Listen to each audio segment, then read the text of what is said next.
Prime ব্যাংকের education support প্রোগ্রামের আওতায় আর্থিক সুবিধাবঞ্চিত 234 জন মেধাবী শিক্ষার্থীকে শিক্ষাবৃত্তি প্রদান করল প্রাইম ব্যাংক ফাউন্ডেশন।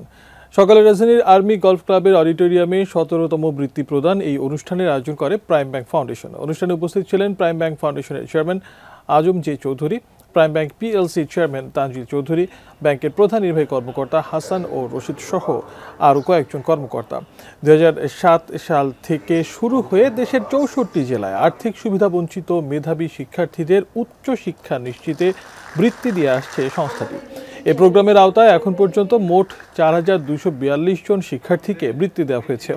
এর ধারাবাহিকতায় আজ উপস্থিত 234 জন শিক্ষার্থীদের মোবাইল ব্যাংকিং এর মাধ্যমে বৃত্তির টাকা প্রদান করে প্রাইম ব্যাংক ফাউন্ডেশন।